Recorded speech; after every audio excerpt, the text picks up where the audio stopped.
When you see that one perfect photo from a concert or a big city event, what are you really looking at? It's never just a single moment in time.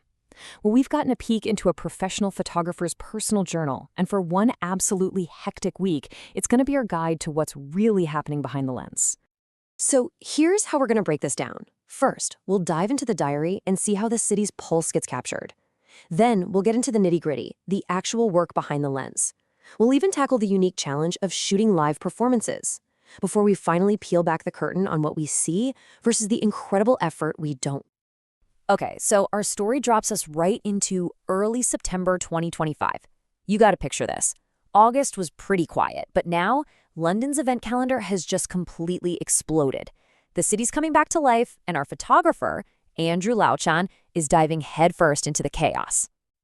And when I say chaos, I'm not kidding. This isn't just busy, it's an absolute whirlwind. I mean, just look at this timeline. In only 4 days, he's jumping from an architectural launch to a protest, to a panel on AI and dating, and then a complete marathon of theater and festival gigs. The sheer variety is just mind-boggling.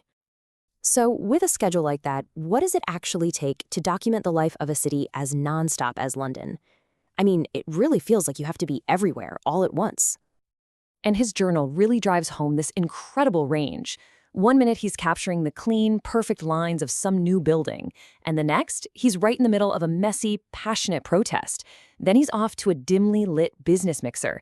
Every single one of these gigs needs a totally different mindset, different gear, a whole new approach. But here's where it gets really interesting. A key insight from his journal is that not every shot is planned. He actually mentions just stumbling upon this protest while he was walking through Westminster. It's such a powerful reminder that a great photographer's eyes have to be open all the time, just ready for the unexpected. So how does all this actually come together? Because let's be real, getting the perfect shot is just one tiny piece of the puzzle. The real work, the grind, that starts way before the camera even comes out of the bag. For an editorial photographer, speed is absolutely everything.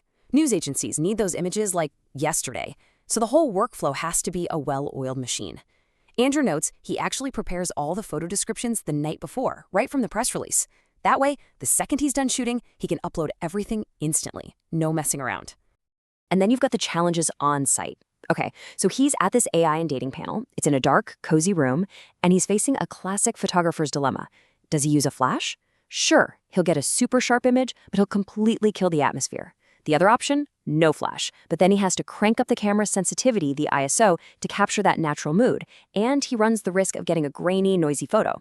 It's this constant high-stakes trade-off. And, his journal shows the challenges aren't just technical. Get this. After a theater photo call, a bunch of photographers sat down in a cafe to edit their photos, giving the venue free publicity, by the way. But then the cafe owner demanded they all buy something or leave, so they just had to pack up and go. It's a little glimpse into the not-so-glamorous everyday grind of the job. All right, so beyond the logistical headaches, a huge part of this week's journal is all about a very specific artistic challenge, shooting live performances. And honestly, this is one of the most difficult things for a photographer to get right. So here's the fundamental problem, right? To freeze the fast movement of a dancer, you need a lightning-fast shutter speed. But a fast shutter lets in almost no light. In a dark theater, you're fighting this constant battle. How do you get a sharp, bright image that isn't just a blurry mess? It's a real puzzle. The main tool photographers use to solve this puzzle is a high ISO. The best way to think about it is like turning up the volume on the camera's sensor. It just boosts its sensitivity to whatever little light is available, and that allows for those fast shutter speeds. And according to his journal, the modern cameras he's using are getting crazy good at handling this. Okay, so when you see that one stunning, perfectly timed photo, what's the hidden story? What's the real, incredible effort that goes into that single frame? Just try to wrap your head around this one day. Friday, September 5th. He starts in North London, travels all the way to East London, then cuts back across the city to the west, and finally ends the night back in central London. He writes that he felt like he did a week's worth of steps in a single day. That's the physical reality of this job that we never even think about. And if you think that's intense, it doesn't let up. The very next day, he sat there shooting 8 separate dance performances, one right after the other. Just imagine the focus required, not just mentally, but technically, to capture the unique energy of each one in really challenging light. And this is the part we never see, right? The work isn't over when the shooting stops, not even close. After that marathon day, his journal entry ends with, "But then I moved on to editing." The event is over, the crowd's gone home, but his work is continuing late into the night. The hustle, it never really stops. So what's the big takeaway here? Well, it's that behind every great event photo, there's a whole story of preparation, of technical skill, logistical juggling, and just pure physical hustle.